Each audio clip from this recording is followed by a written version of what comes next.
Au nom du Père, du Fils et du Saint-Esprit. Amen. Loué soit Jésus-Christ, bien-aimé de Dieu.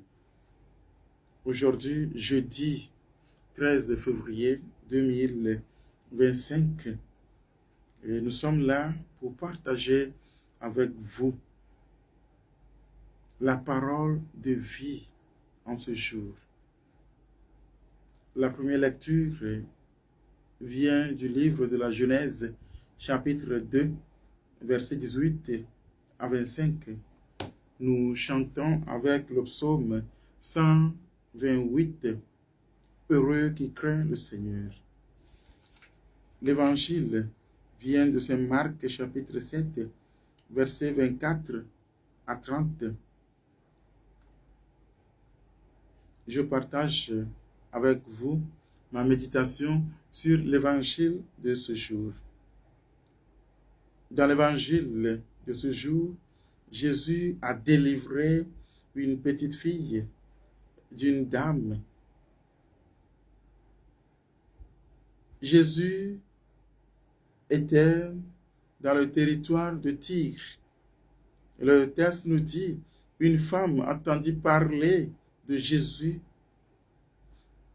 Elle vient se jeter à ses pieds. Mais le texte nous dit que cette femme était païenne. Cette femme était païenne. Elle est venue se jeter aux pieds de Jésus pour la délivrance de sa petite fille. Mais la fin du texte nous montre que la femme a trouvé gain de cause. C'est pourquoi elle est venue voir le Christ. Elle a trouvé de la solution.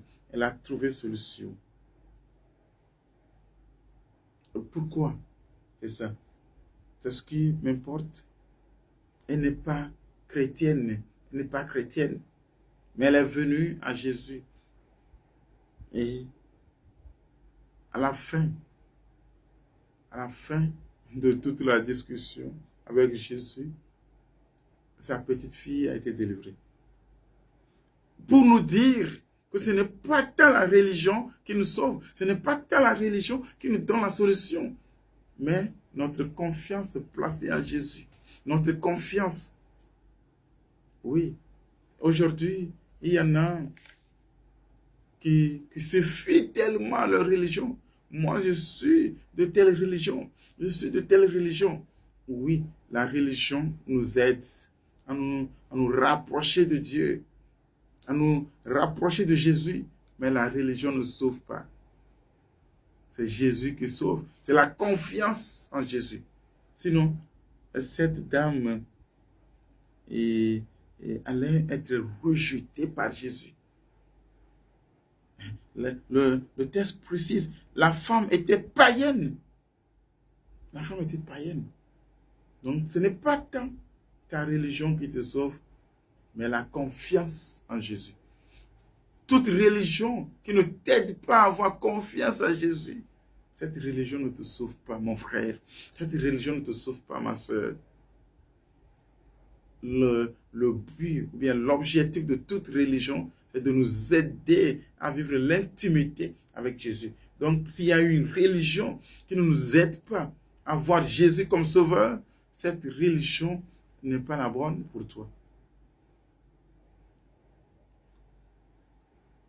Être païenne, ça veut dire que quelqu'un qui ne confesse pas la foi chrétienne, ça veut dire que cette dame n'était pas partie se confesser avant de venir. Et elle ne sait pas faire la confession. Qu'est-ce que je voudrais te dire ce matin? Je voudrais te dire que des fois, je dis bien, en tant que catholique, que les catholiques ne sont pas scandalisés. Des fois, ce n'est pas tant tes péchés qui bloquent la main de Dieu.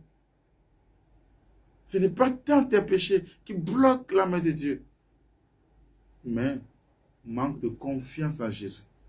Manque de confiance en Jésus.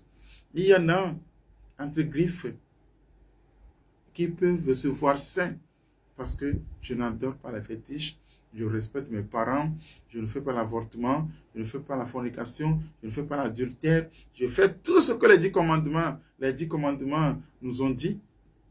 Je fais tout, je répète, je respecte tout. Il y en a qui peut-être peuvent se dire qu'ils n'ont pas de péché, mais ils n'ont pas la percée dans la vie. Ils n'ont pas de témoignage dans la vie.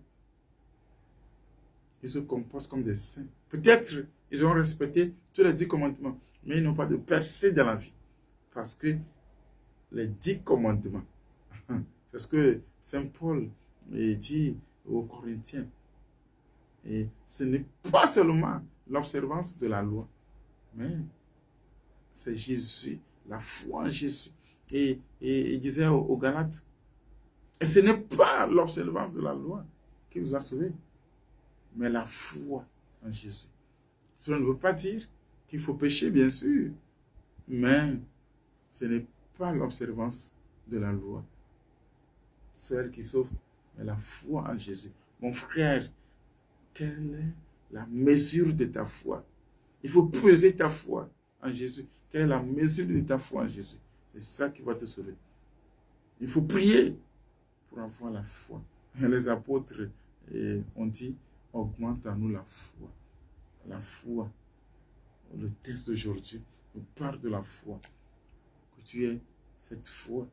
Que Dieu t'aide à avoir cette foi pour la guérison, pour la délivrance, pour la restauration. Ô Seigneur Jésus, je prie ce matin pour tes enfants qui m'écoutent ou bien qui m'écouteront. Donne-leur la foi qui change tout. Que cette foi leur donne ta grâce, que cette foi leur donne la restauration, la guérison, la bénédiction. Au nom du Père, du Fils, du Saint-Esprit. Amen.